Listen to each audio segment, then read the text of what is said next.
Oi, pessoal, bem-vindos a mais um episódio do programa Brothers and Founders. Esse é um podcast feito por dois irmãos empreendedores, eu e o Maurício Betti, que são sócios da Talent Academy. Aqui a gente fala de RH do futuro, People Analytics, Employee Experience, gestão de pessoas e muito mais. E no episódio de hoje a gente vai ter a participação especial da Patrícia Gomes. Ela é especialista em desenvolvimento de carreira e tem uma bagagem de mais de 20 anos de experiência em empresas multinacionais. E na última década, a Patrícia atua como consultora em desenvolvimento de carreira. O tema de hoje é o poder da diversidade cognitiva na inovação. E eu gostaria de convidar para a discussão primeiro o Maurício e, na sequência, a Patrícia, para falarem da experiência deles no mercado mais tradicional e como a falta de diversidade pode ser um problema na inovação. É com você, Maurício. Bom, obrigado, Renata, pela introdução. Realmente, antes de virar empreendedor, né, e abrir a Talent Academy junto com você, eu passei por várias empresas. Eu passei por empresas tradicionais e empresas inovadoras. Eu trabalhei em consultorias estratégicas, eu trabalhei em empresas tradicionais que tinham passado por um processo de privatização. Eu passei por empresas super inovadoras como o Google. E ao longo da minha carreira, eu percebi que alguns ambientes, eles focam demais em alguns tipos de perfis e deixam de ter essa diversidade cognitiva que a gente está falando. Diversidade não só cognitiva, mas diversidade também racial, diversidade de gênero, diversidade social. E o que acontece quando você não tem diversidade é que realmente você acaba tendo pessoas muito parecidas, que pensam de forma muito parecida, e muitas vezes tem dificuldade de se adaptar a contextos diferentes, tem dificuldade de se colocar no lugar de pessoas que pensam diferente e que têm um perfil diferente. Então, isso ficava muito claro para mim. Então, por exemplo, um ambiente que tende a focar, recrutar pessoas, homens, engenheiros ou de administradores, brancos, de uma classe social de alta renda, geralmente não vão conseguir se colocar no lugar ou ter empatia com pessoas de outros gêneros, de outras raças, de outras formações. Então, isso realmente era muito nítido para mim. E um outro problema que eu via é que, pelo fato das pessoas também não terem essa habilidade, né, de lidar tanto com pessoas diferentes, muitas vezes elas acabavam até se limitando o crescimento delas dentro das empresas. Porque para você evoluir como líder, você precisa saber influenciar pessoas, você precisa saber se comunicar com pessoas diferentes, você precisa saber empatizar.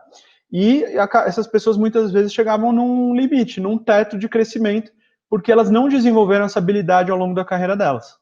Então isso para mim foi muito nítido na minha carreira. E a gente está falando então de dois problemas, né? Dessa falta de diversidade.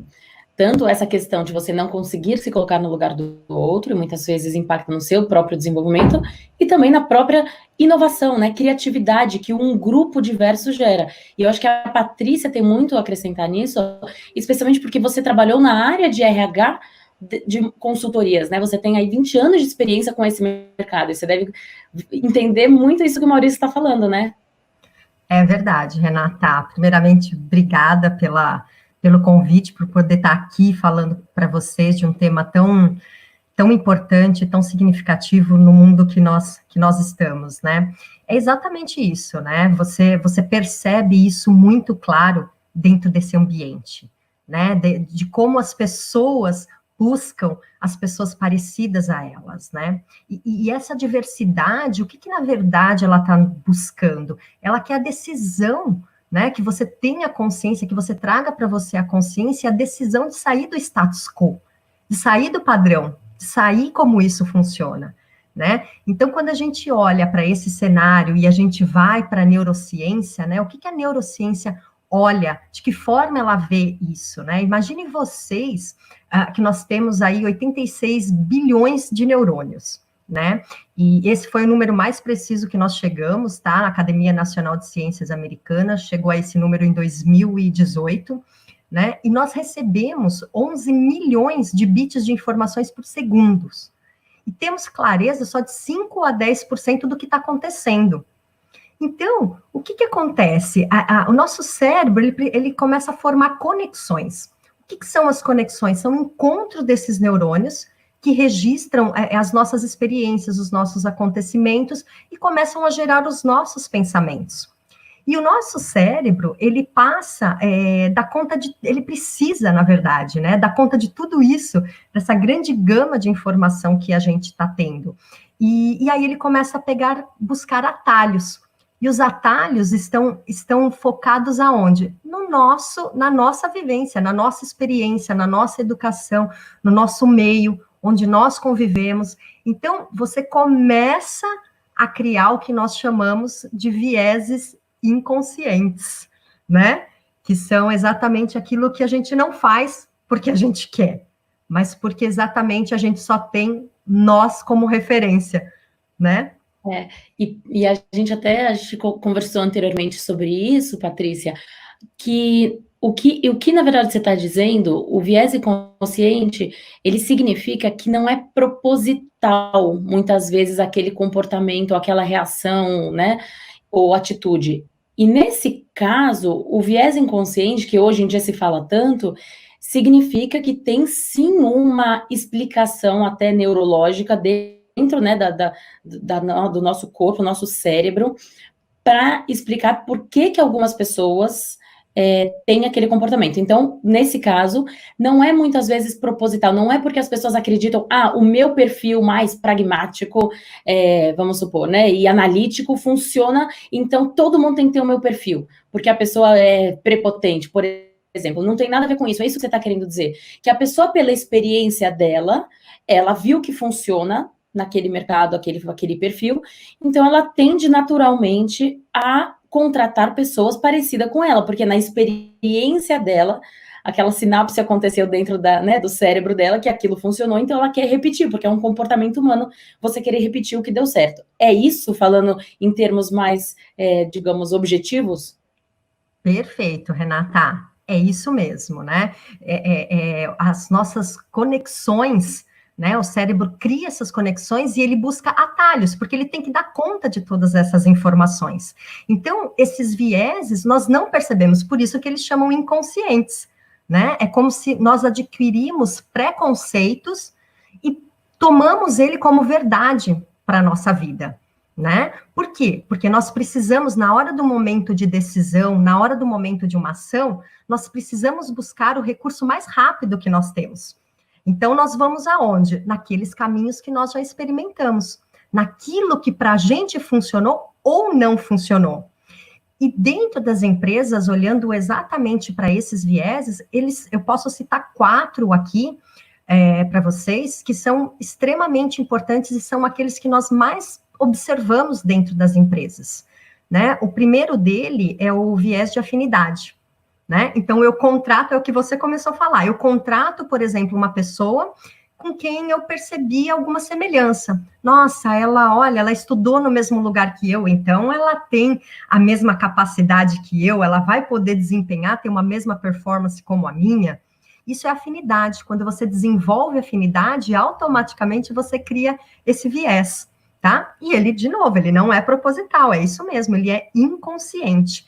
Outro viés muito importante dentro do mundo corporativo é o viés de percepção. É aquele que alguém algum dia falou, alguém que você admira, ou alguém que tem uma certa influência sobre você, comentou, fez algum comentário, você toma aquilo como verdade e você leva isso como verdade absoluta para a sua vida. Então, por exemplo, dentro de uma empresa, nós vamos promover aquela mulher e alguém chega e diz assim, não, mas ela não vai dar conta porque ela tem 3 filhos. Esse é um viés de percepção. Você ouviu alguém um dia dizer que mulher, quando tem filhos ou quando tem muitos filhos, não dá conta e você assume aquilo como verdade, tá? Um outro viés é o confirmatório. O que é isso? É quando você teve uma experiência ruim, né? Por exemplo, eu tive um chefe japonês e eu tive muitas dificuldades, porque a cultura é muito diferente, né? Eu tive muitas dificuldades com ele, a nossa relação foi muito difícil, e a próxima vez que eu tiver contato com japoneses, eu vou acreditar que a minha relação sempre vai ser problemática. Então, eu confirmo, eu uso a minha primeira experiência para confirmar isso, né? E eu consigo. E o quarto seria, e o que eu acho que é um dos que mais acontece dentro das empresas, é o de conformidade ou de grupo, que é aquele viés que nós dizemos assim, aqui sempre foi feito assim, sempre funcionou. Ou até mesmo em time que está ganhando, não se mexe, né? Isso é extremamente perigoso, porque essas empresas tradicionais, elas tendem a andar dessa forma.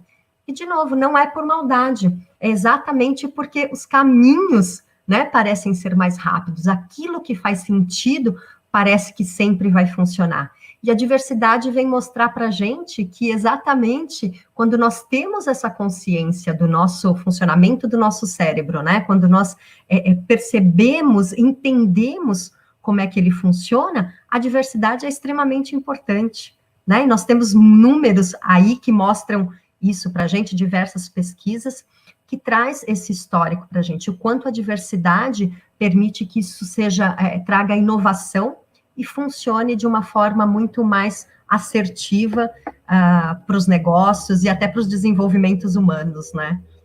Gente, e eu queria também fazer um comentário em cima do que a Paty falou, que eu acho que é super interessante e mostra na prática realmente esse problema dos vieses inconscientes. Um dos nossos cases, a gente roda uma ferramenta que ajuda a identificar os perfis mais dominantes, os menos dominantes nas empresas, né?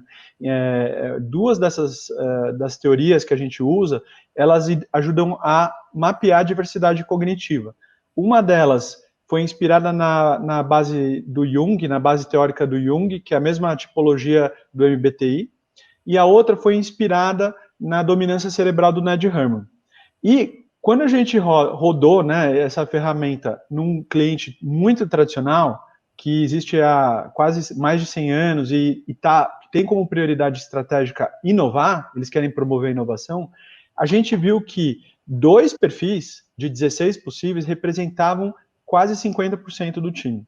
E eram os perfis mais executores, mais pragmáticos. Ou seja, eles tinham pessoas que eram ótimas de execução, só que não tinham essa habilidade de inovação, de criatividade, de pensar fora da caixa.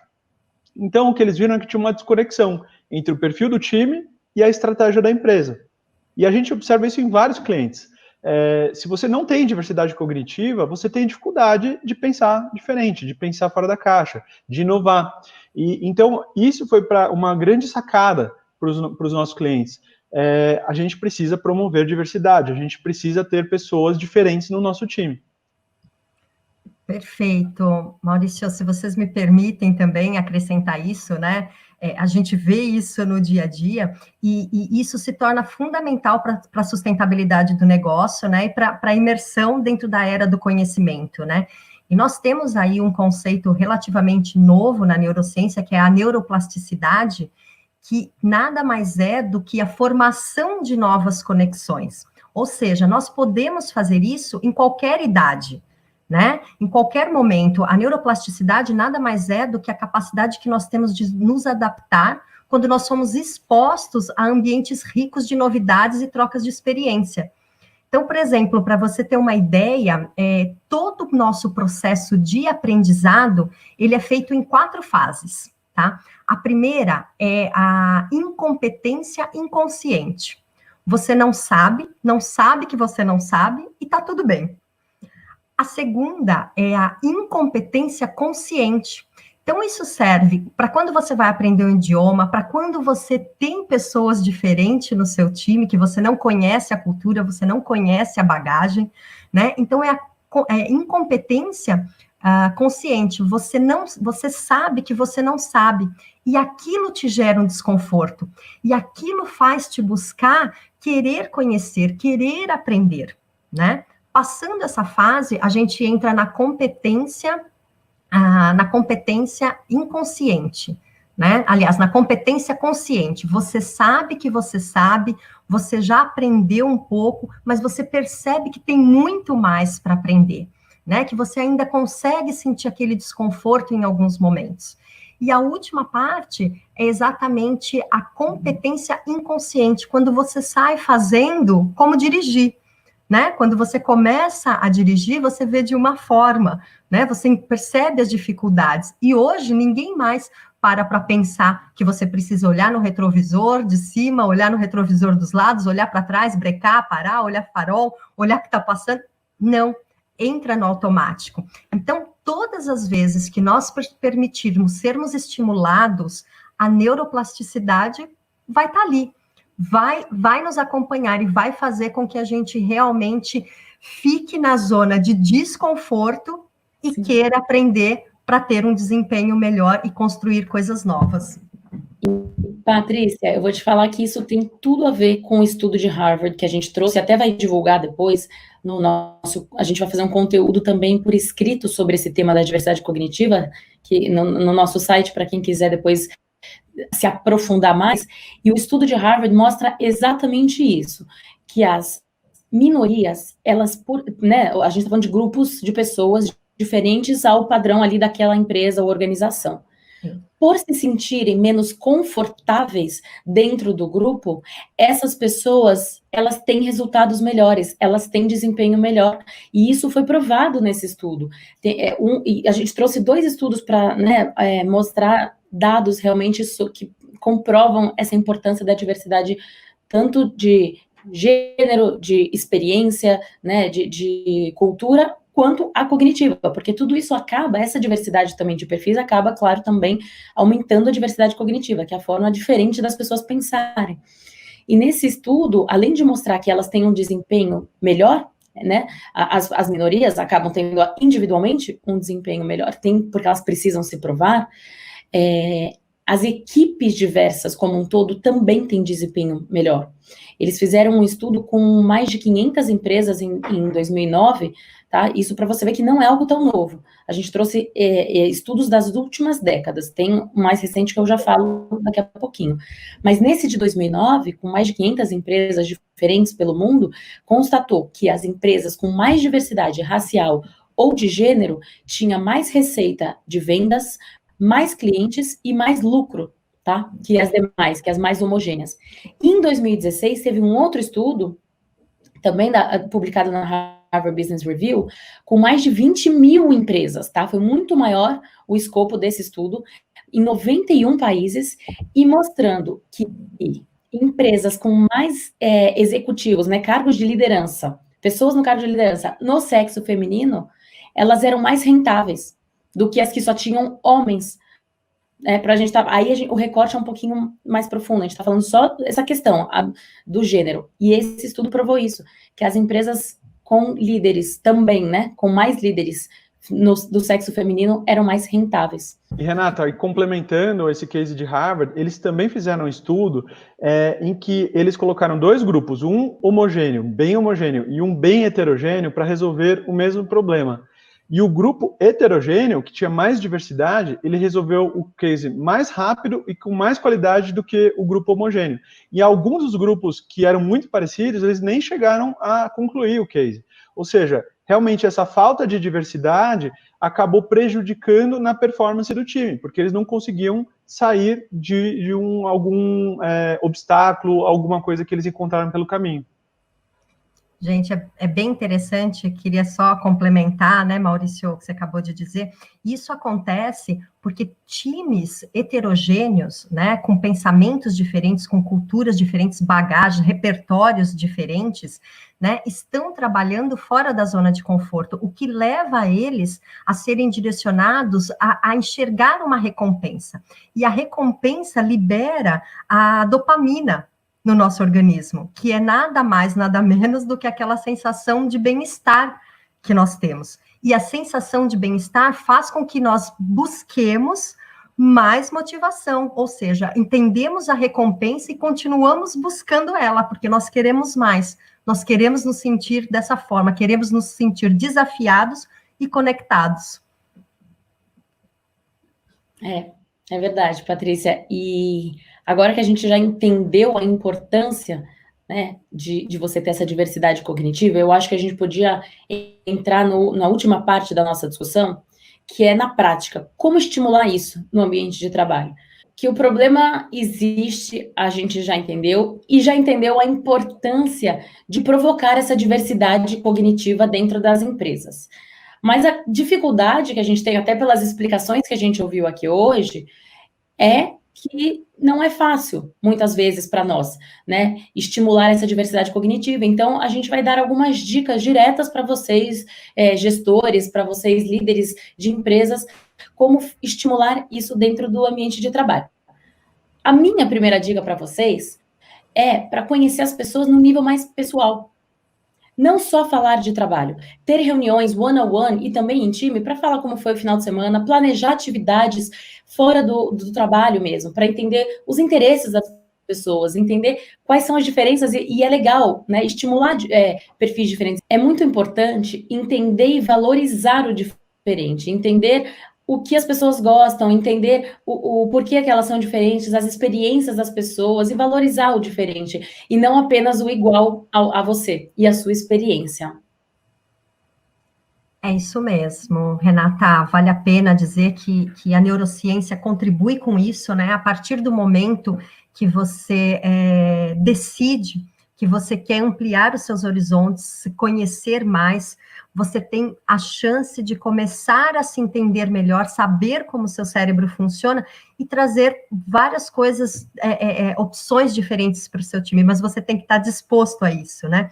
Então, você entender que dentro do seu time precisa haver conflitos, que é diferente de confronto, né? Conflitos são ideias diferentes que fazem, que nos levam até a inovação, né? A repertórios diferentes. Isso é extremamente importante e precisa ser valorizado. Já o confronto é quando a gente leva isso para o lado pessoal, né? Então, nós temos aí a parte da transparência dos líderes, né? A parte do interesse genuíno que você acabou de trazer cria conexões com as pessoas, né? Quando você tem um interesse genuíno, você está levando para ela que você tem realmente interesse em conhecê-la, você realmente se preocupa com ela.